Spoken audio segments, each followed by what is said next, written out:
Everything watching. What is that? It's a bad watch. Okay, I'm saying digital or like the No, just whole all food. There was a place. inside the mall. No, we have it. They got it. Lord.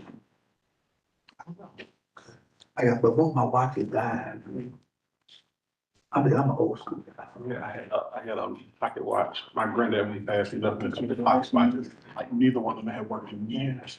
And I took them to the guy at the mall. I said, oh yeah, I can do this. And The barrel.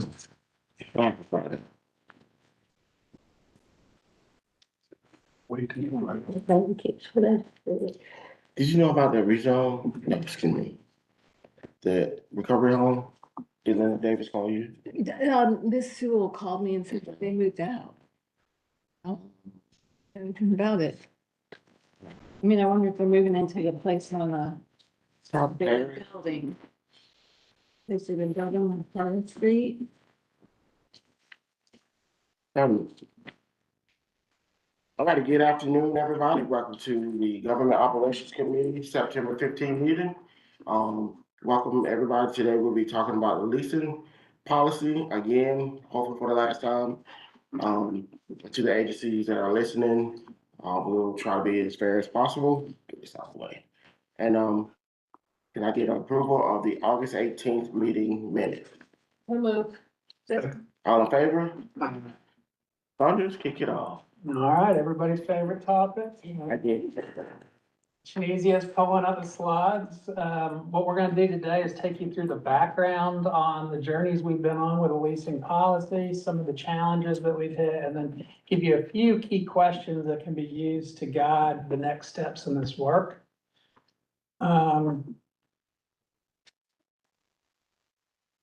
So we'll go ahead and move on to the next slide, maybe. My computer is.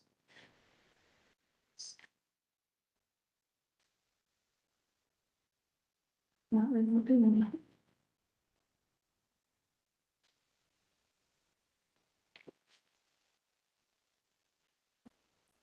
it. Oh, no. Okay, let's try.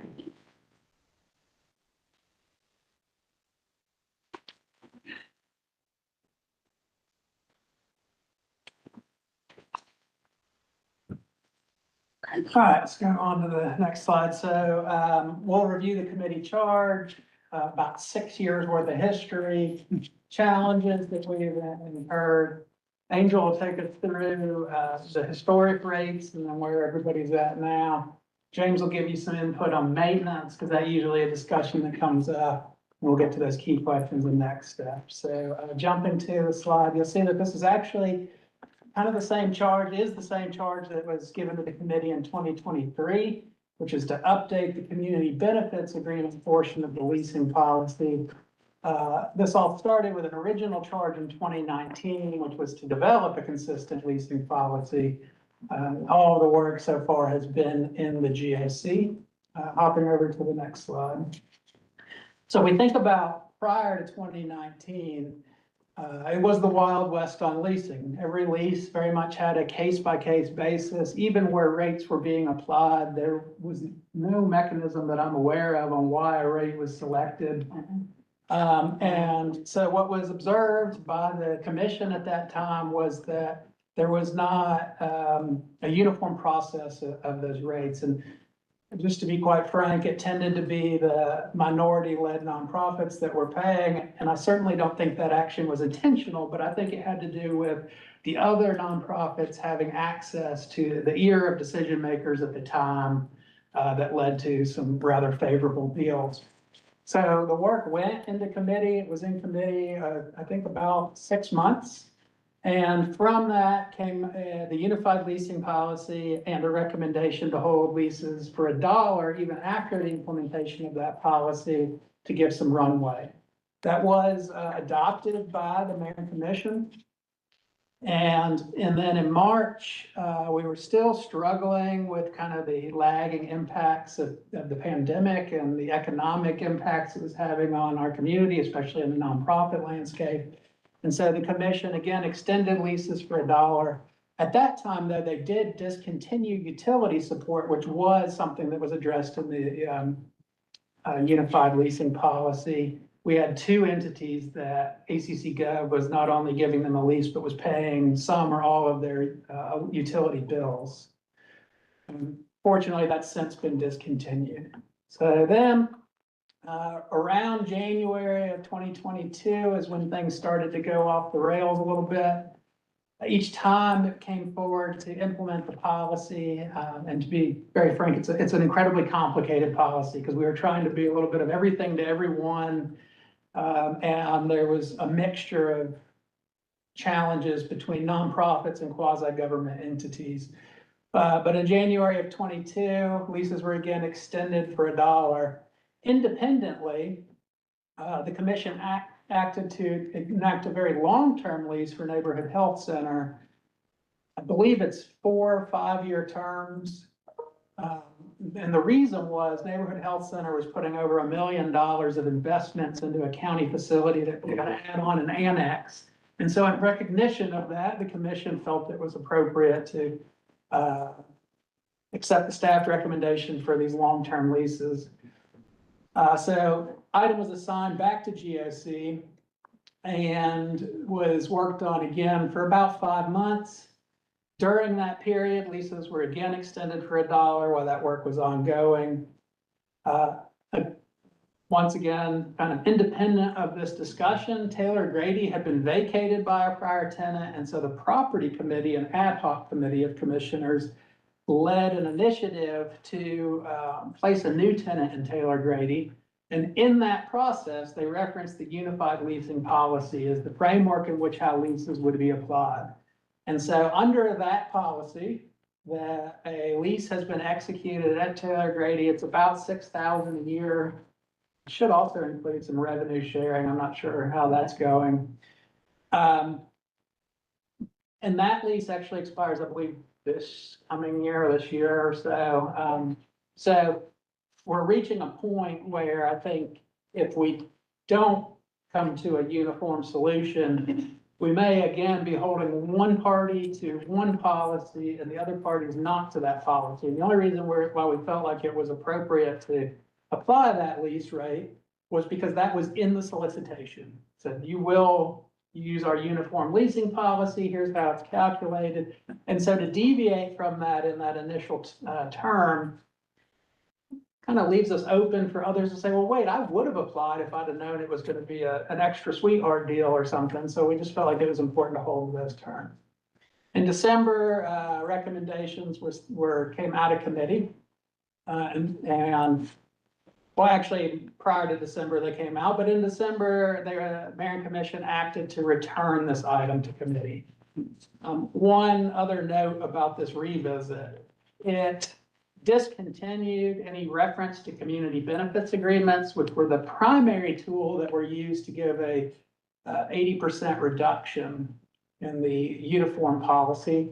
And instead, it just went with flat rate tiers. So there was a price, and we'll get to those in a minute, by building size, kind of small, medium, and large. But it did not really allow for a meaningful reduction from those rates. So it was, while they were not entirely market-based rates, they were at least uniformly being applied by TAG. All right, next slide. So since then, I've been asked to return to committee, and 2 different times. Those leases have been extended for $1 while this work is ongoing. The library, we were actually able to enact a lease. So prior to this, the library operated without a lease whatsoever. And so just as a best practice, had one come in at $1. And then we acquired a building with the public defender. And we continued the terms of their prior lease, which is very much market rate based. And one of the reasons why we did that is because there is an agreement between us and a neighboring county to split those costs. So by applying a lease, and then on the back end, subsidizing that lease from the independent agency budget, it allows us to get some of that cost recovered from sources outside of Clarke County. Next slide. So pre-policy, biggest challenges, there was no consistency. 2 agencies were having their utilities subsidized, And at the time, a couple of sites were being used as like rental spaces, and there was no mechanism for Athens-Clarke County to receive any kind of revenue share from that. So similarly, like how you might be able to rent out a facility or a park, the county would take in some money for that. That didn't exist before the policy. So unified leasing policy, as simple as old Frankenstein policy can be described, really broke down into three general categories. You had business for profit at appraised value. We have enacted one lease renewal since then. It's, I think, the only one we have with a private entity, Smoker's Den, and it was based on an appraisal. Commission moved forward with that. State and federal agencies was identified as case by case at the recommendation of the manager. And that was noting that sometimes things are just unique between us and our state and federal partners. And so, for example, one that I've pointed to in the past, DFACs pay the lease. We also subsidize DFACs so they can have a few additional social workers and so on. If we were to zero out that lease, the state would not provide any additional money to DFACs to do anything. So by applying the lease, we actually are getting money from one arm of the state, which gives us more general fund revenue in which we can support the work of DFACs. So, and then similarly with ADDA, we apply a value calculation for their space. When we get to nonprofits, though, that's where things got very complicated very quick.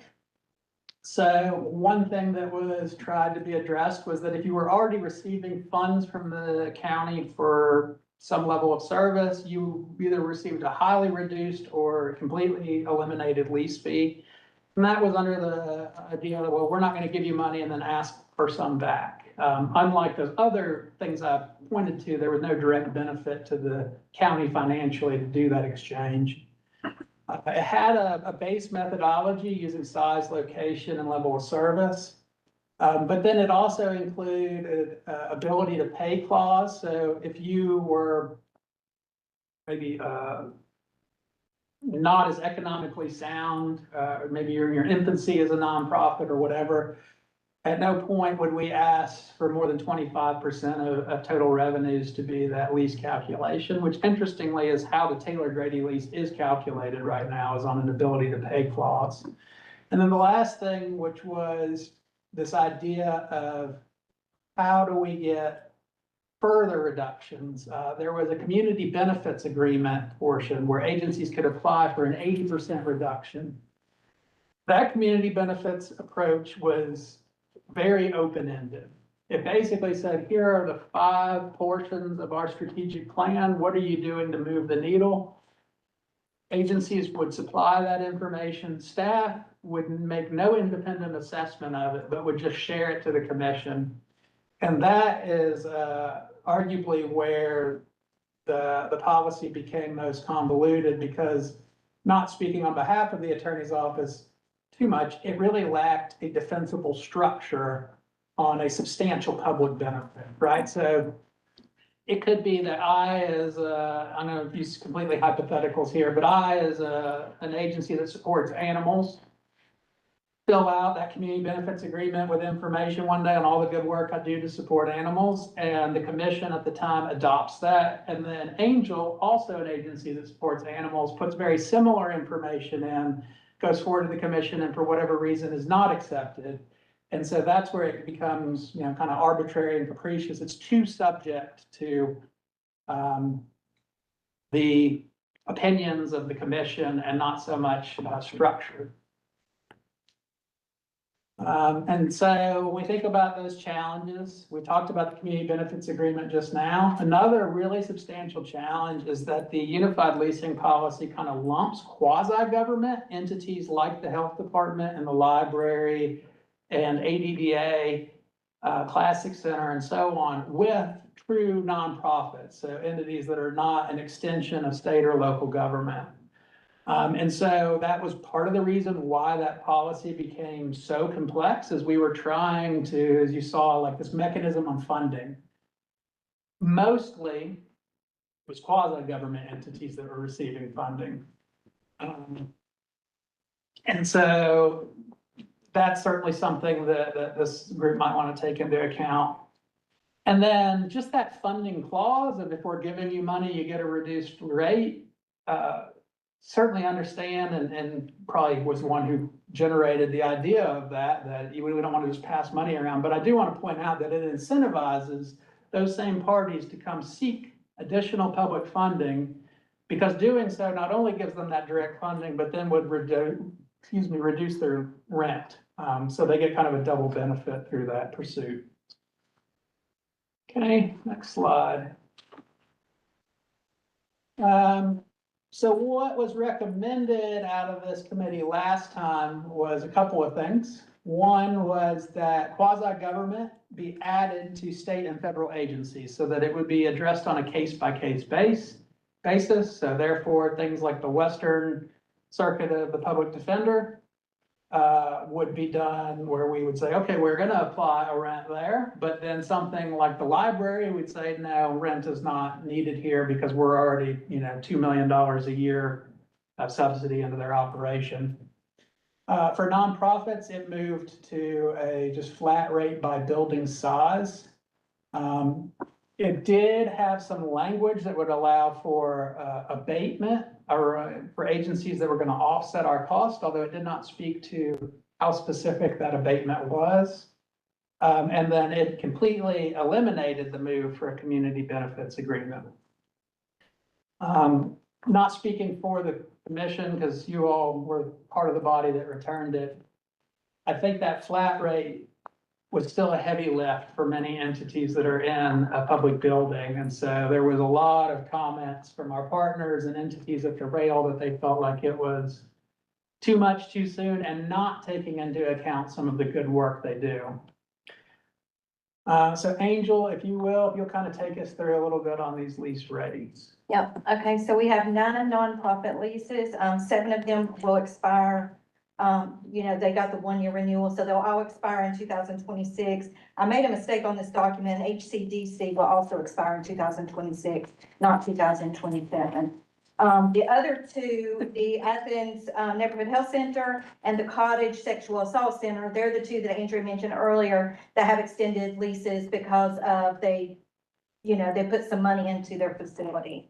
And I have the dates here that they expire. You'll see a column that shows the prior lease amount and the current lease amount. And so everything went down to $1 except for the new Taylor Grady House tenants.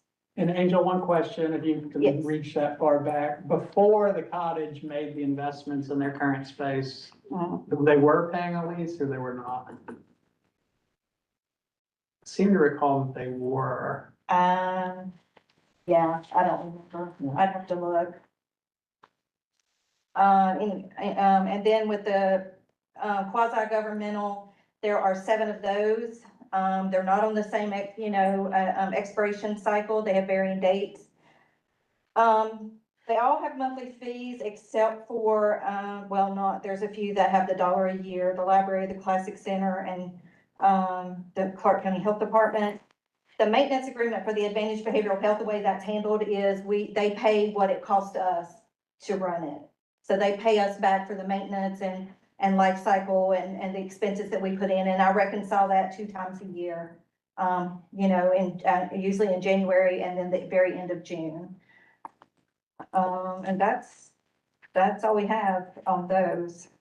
And then one note about downtown parking is that lease rate is embedded in the parking management agreement. So the parking management agreement takes kind of gross revenues, subtracts out some shared public investments, things like the staffing for the downtown Athens parking office. In this case, the value of the office itself, investments in decks, and comes up with a net revenue that is then split between ACC Gov and AEJ. All right, James, maintenance. All right, so our facility portfolio has shown consistent investment over the last several fiscal years with clear patterns in corrective and preventive and contractual spending. Key points we want to kind of keep involved is FY24 through FY26 spending trends have remained significant, reflecting both ongoing maintenance and contractual obligations. With our future lifestyle cycle projections FY 26 through FY 21. It highlights the recurring capital investments that are essential to keeping these systems up and running in the spaces that these individuals are occupying. One building demonstrates, how certain spikes over the years would be kind of a problem for any of our tenants to kind of take on those heavy lifts when it comes to the financials that we're putting into the maintenance for these facilities. And so, for example, on that defects line on the graph to the left, that dark blue would be capital reinvestment, things like roof, HVAC, carpet, and then the light teal would be kind of your maintenance and operations. So back to that previous slide, the dark blue, we're paying that plus the maintenance. Correct. Or- Yes. Okay, there's no shared cost? No. Okay. So this one here kind of focuses on not just our lifestyle investment, but also our landscaping expenses, which are a lot more predictable. But you can see the gradual upward trend there as well. Labor and material costs kind of remain steady, with moderate increases reflecting inflation and service expansion. But FY 26, our expenses are aligned with historical averages, which helps the budget, predictability. But this also shows that how one building's costs track consistently over the year, supporting forecastability throughout the program. So in other words, we kind of track where we're going because, we're not really changing the footprint of our landscaping in those areas. But there are some changes when it comes to the amount of individuals we have when we are fully staffed to kind of take care of that groundskeeping.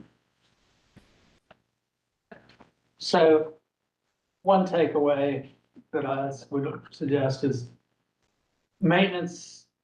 There's really kind of two types of maintenance. There's the general kind of maintenance and repair. So things like changing out light bulbs, addressing a leak that might emerge, or doing some calls for HVAC service.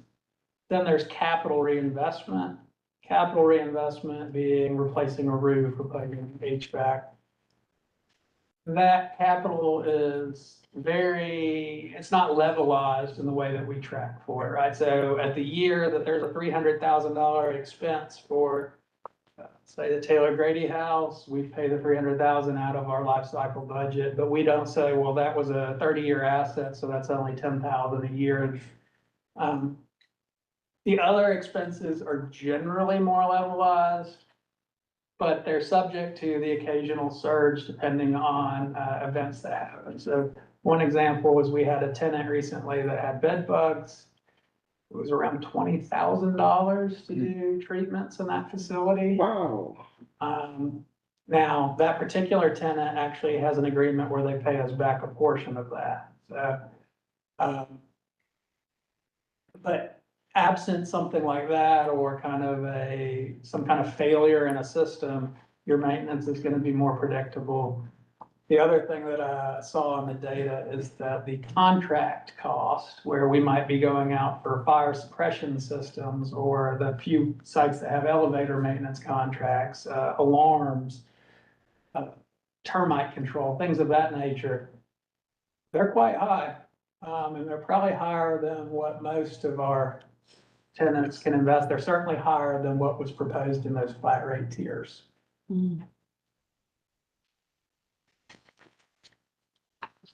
So 3 key questions for you all today.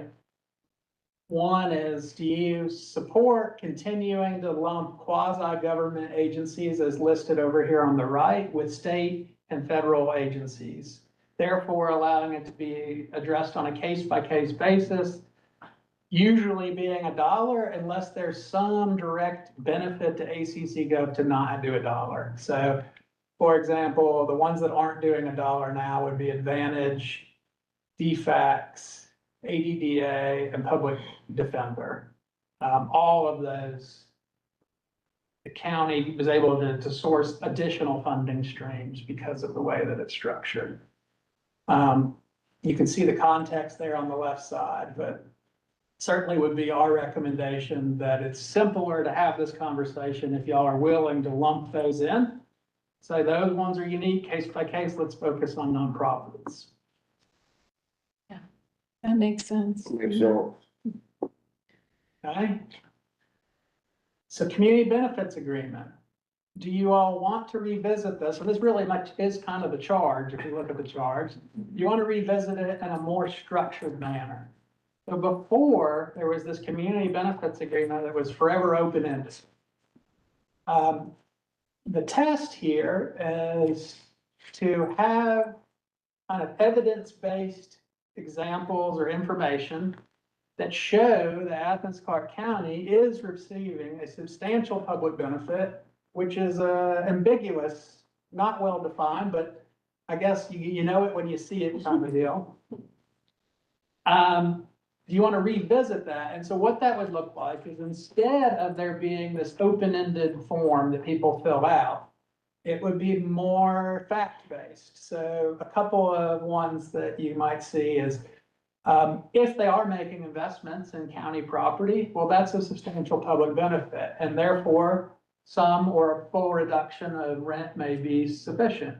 Similarly, there are, and I of course forgot what that's called now, but there's codes that these entities assign to themselves when they're applying for their nonprofit status. So for example, I might be establishing a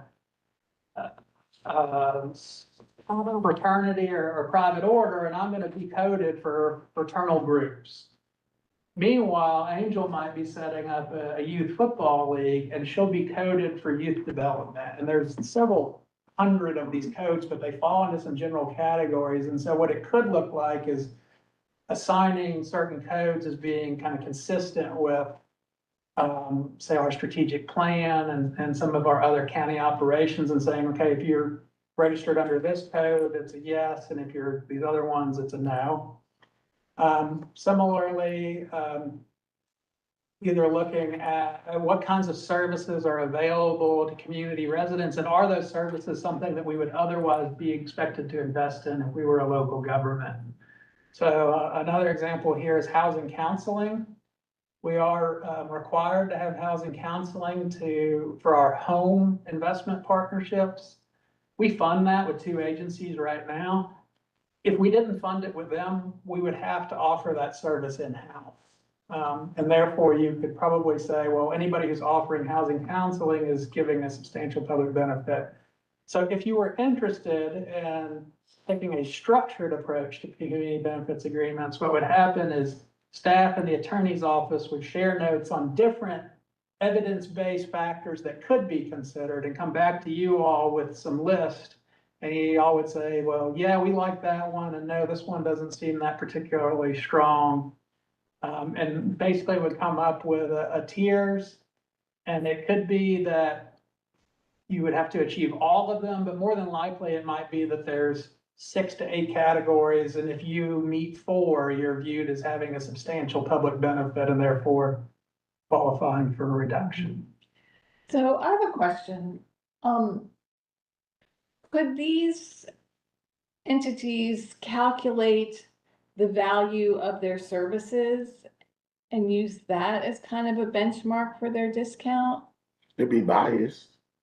They can, I mean, everybody's gonna weigh their own value. but don't they have to report statistics to, to federal agencies for their tax documents? Only if they're getting federal funding. And even that is not as structured as you'd like. Now, agencies that generate substantial revenues do have to file like a 990 with the IRS. But that would not encompass all of the agencies that currently lease from us. For example, do we still have a lease with Athens Tutorial? Yes. Okay, so Athens Tutorial, last time I looked, has not had to file a 990 in a very long time because their donations and revenues are below the threshold. And so they literally just fill out a postcard and send it to the IRS that says we made less than is required. So I feel like, because so many of these properties are so different, I mean, I feel like when you're dealing with a historic property, it's a different beast than, a brick building that's pretty utilitarian. And we also have weird situations where, I'm thinking of the Town and Gown building where that was kind of purpose built for that entity, from what I understand. I almost feel like there needs to be kind of a categorization of the types of buildings. Yeah, Is that feasible?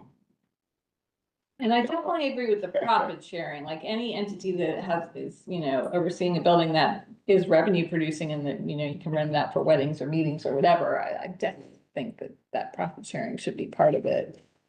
I think that would require some additional research by Mhm. us. So something like the Miriam Moore Center was purpose-built to be able to offer Mhm. services into the East Side community. Yeah, that. And while you might not be able to just completely exempt them, maybe there's a different threshold for this. I don't know. We would need to research it. Yeah, that's what I'm talking about, and the types of services offered, like calculating those kind of considerations, the purpose built and the historic building. I feel like there's kind of an incalculable benefit to the community in upkeeping these historic buildings. And the county doesn't want to be responsible for that because it is kind of a difficult task that demands some expertise. So yeah, I'd like to see those kind of considerations put into, a community benefits agreement criteria. Andrew, did I hear you say that some of our nonprofits may be charging other entities to use that space? Yeah, so if they have like a meeting room or an event space, it's common that they lease those out. Okay. The policy currently has a revenue share clause that we do apply in our leases. So I think it's over $3,000. Yeah, they have to pay 10%. 10%. Yeah, For us? Yeah. yeah. And I check with all the agencies at the end of the year. Taylor Grady pays us twice a year. We reconcile that twice a year. The only other agency that's reported anything like that to me so far has been, the fire hall. Yeah, Historic Athens. Okay. And so that is captured in there because it's almost somewhat of a business activity. Yeah, that's a little bit, Yeah. struggling with that. We're giving them space for $1. And then another entity, it could be another nonprofit comes in Can and pay. charges them. I feel like 10% seems kind of low to me. But I'm okay with that, that practice, and that you do have these historic buildings that are very complex, to keep up. And I feel like it is kind of a benefit to the community to make them available to entities or, to individuals for their weddings or whatever, keeping those buildings in use. But because they are county property, they are public property, there should be some of that revenue coming back in. So why are we holding, maybe this needs to go to the property committee, but why are we holding on to Taylor Grady? Why is that our property? Do we need to have that? Who sell it? Yeah. Wish they'd sell them all. So if we look at, I'm trying to make sure that I don't put her on my own I person. can weigh in on this. Its preservation was driven by some public funds from the federal level. When it was transitioning from, initially it was privately held, and then it kind of came into actually ownership by a earlier version of the Junior League. And then eventually they partnered with then the city of Athens to obtain federal funding that was invested into the facility. So if you look back on that history, why do we own it? Well, we own it because at some point in our community, we placed a value on preserving that historic portion of Prince Avenue. Similar, you could say the same thing for Fire Hall too. I would point out that if you look to, and maybe an untimely example, the President's Mansion, there is a world where we could place a easement on the historic facade of the outside and no longer maintain it as a county building as we return it to the tax rolls under private ownership. that would require probably some work by the property committee, and certainly if they got serious about it, some zoning actions and other items. I mean, I feel like there is a general community benefit to those, historic properties being publicly owned to assure that there is some public access to them. For educational purposes and for like general community enjoyment. I think that those historic buildings, part of the community benefits agreement for those should include a clause that assures that there is public access in public events from time to time. I mean, I know the current tenants at the Taylor Grady House have been, really conscious of having these cost-free community events there. We discussed that at our CBA a year ago, that, for those historic buildings, that they offer those like tours and stuff, but that's another discussion when it comes to offloading, Can also facilities. So weigh in on the controversy and the value to the community. The president's house is a hot button topic right now, and the idea of these historic buildings falling into private hands and private developers who don't necessarily share the community values, or where the community doesn't have much control over their development, that's a firestorm. Yeah. Now, Bob, if you'll be in G,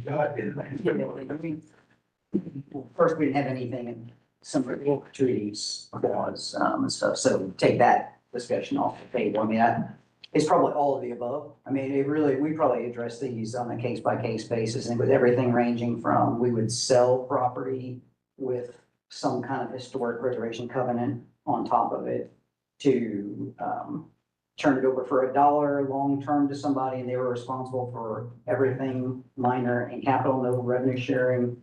Other ones we had set up where we would turn it over for a nominal rent. They would cover the just minor repair kinds of things, service calls. But if something, a roof needed repair, we would cover that. So it was probably a little bit of all of the above. Some of those were non-controversial and some of them were very controversial. It really just depends, but we weren't working, really, we didn't have that gratuities provisions. We weren't working with that kind of against us. So, and most of ours, I was trying to think as you were talking, having a conversation, I guess most of ours were probably nonprofits. Most of our quasi-governmental tended to own their own buildings. And I would say it was more often nonprofit or occasionally for-profit. The ones we would sell with a historic easement on it tended to be for-profit because we wanted to put it back on the tax rolls. And frankly, if they were making money, they could do a better job at preserving the building than we could. And they qualified for historic tax credits, which allowed them to actually put some money into the building. So it was kind of all of the above. And the idea of some of these nonprofits owning their own buildings, I kind of wonder if there are some buildings that we might want to enter into negotiations. And I mean, I am thinking of the Town and Gown building, because that was purpose-built, or maybe a lease agreement where they own the building and lease the land, like, kind of like the land trust works, where we can kind of extract ourselves from the oversight of some of these properties and get some of them off this list and make it a little less complicated. So that will have to be a property committee decision when it comes to separating which property we go on an easement or covenant, not a covenant, that we offload, correct? Yeah, Because our charge is really just, the charge is community benefits agreement. I mean, y'all are on the commission, so I think you get some liberties here. You can maybe recommend that the mayor re-engage the property committee, but ultimately their charge and that committee activity is at the discretion of the mayor. okay. So if I might, what I'm hearing is that y'all are interested in a deeper dive on a structured approach to community benefits agreements, and noted things like prioritizing public access, looking at some way to capture the values of nonprofit services being offered, and even exploring if it's legal to have a different set of tests for different building types. Using again, Merriam-Moore as one example. Is that a fair summary that y'all would like more information on how we might, different ways we might be able to go about doing this? Yes. Yeah. And if I may, I think for what it's worth, in conversation with the mayor recently, I think there would be an interest in as far in re-engaging the properties, committee to look at, are there any of these that make sense to actually offer up, whether it be for sale or some other kind of provision, to more permanently offload them. So I do think if there's something, if that's something that's of interest in this group, I think there is an appetite to kind of move that forward.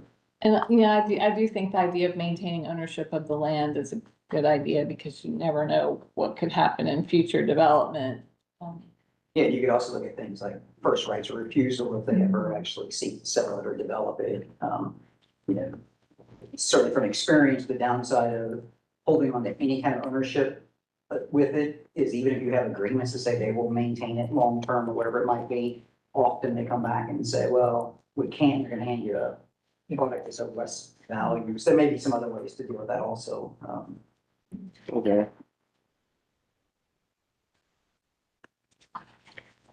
And I do have a question. Smoker's Den.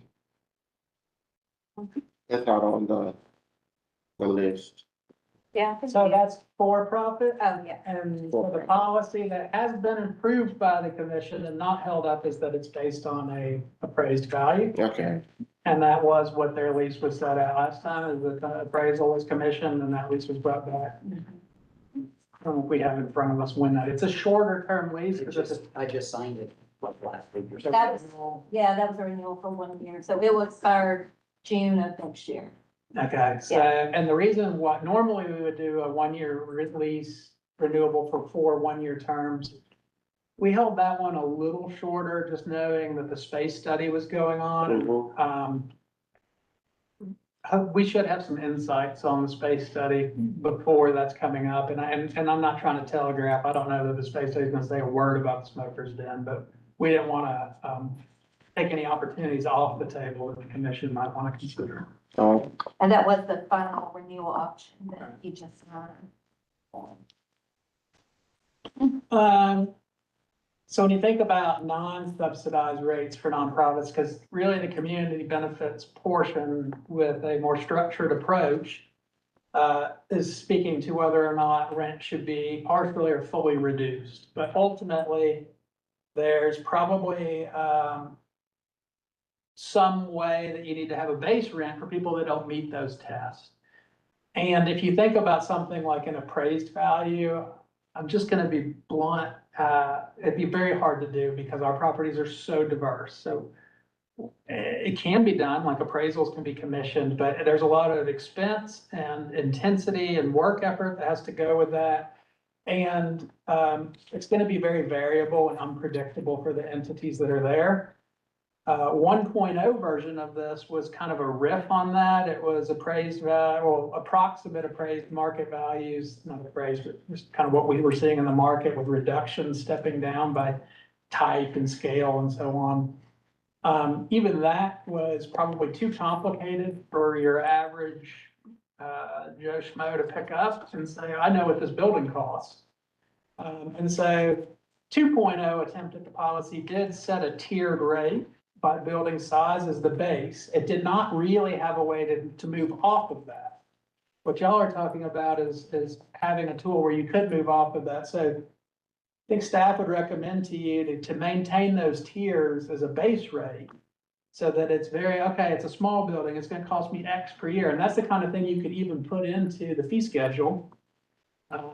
So if it needed to be adjusted over time, it could, and then using a community benefits agreement or some version thereof to make reductions. So are y'all comfortable staying with the tiers, even if you want to revisit the pricing, or do you want to explore all opportunities on how you kind of set those base rates?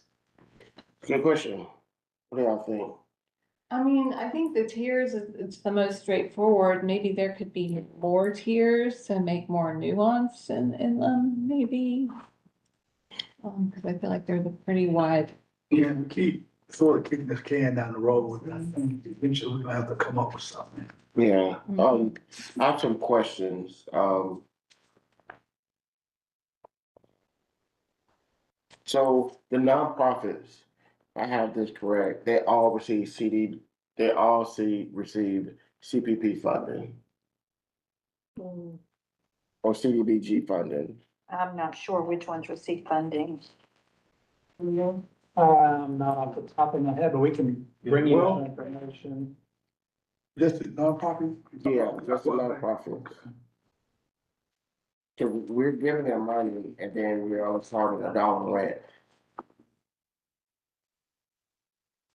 You know, cause we're giving, independent agency funding, which is now CPP, right? I think the only two that I'm aware of that maybe not be getting money. Yeah, I mean, State and Brady, don't get money from us. HCDC doesn't get money, and Town and Gown doesn't get Right. money. Okay, I'm not sure about neighborhood health. Yeah, they do get money right now. Yeah, So it's mixed. yeah. that's great.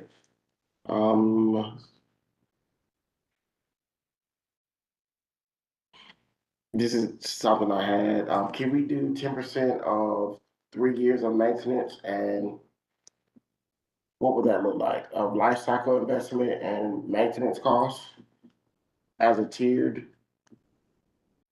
rate structure? We can certainly bring you that information.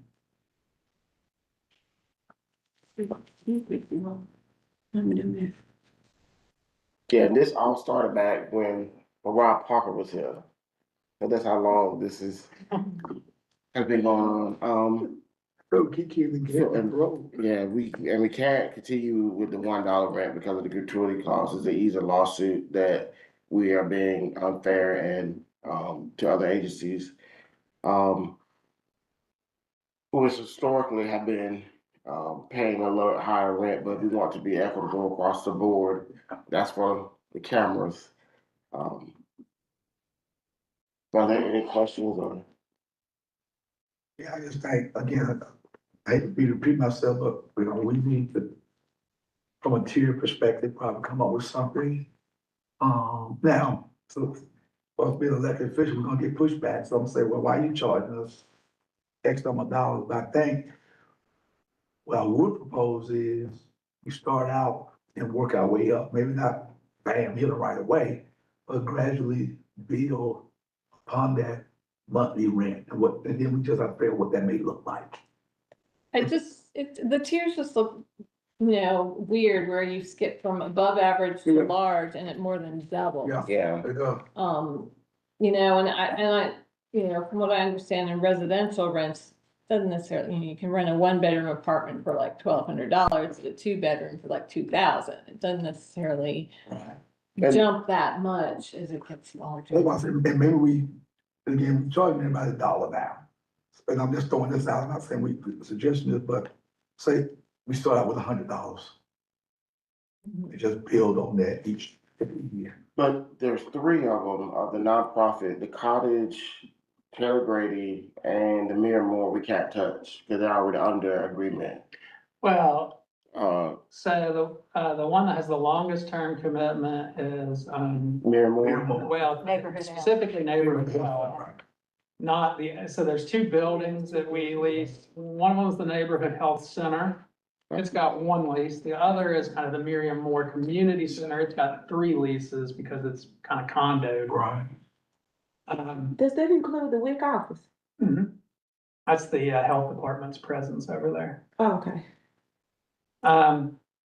So the health department has, or not the health department, I'm sorry, neighborhood health has a long-term lease that was approved by the commission in recognition of the $1 million plus they were putting in. Yeah. If I recall correctly, the commission has the right to cancel that lease, but there would be a penalty to make them whole for some of their prior investments, and so certainly wouldn't do that. Yeah. Taylor Grady is coming due for renewal.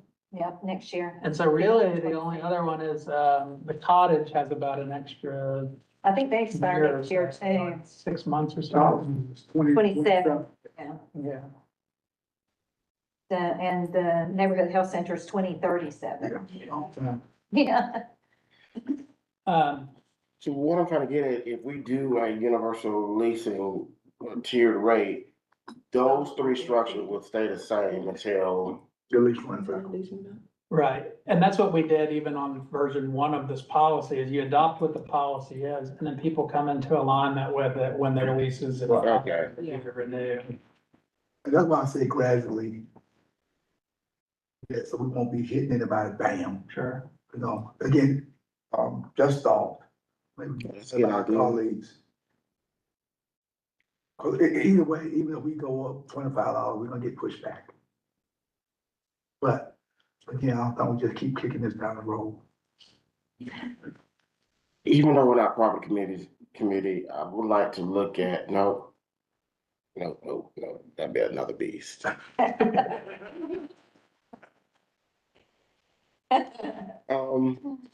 So you're gonna bring us back some tiers and CBA detail. Yeah. so could CBA be separated from the leasing in any way? Because it seemed like it's another, how can I put this? If we just separate the leasing, well, can leasing be completely separated from the CBA? I wouldn't recommend that you separate them, because my understanding, the intent of the CBA is to Just for reduce the discussion. leases. Yeah. Okay. Any other questions? All right. Guess you guys have your marching orders.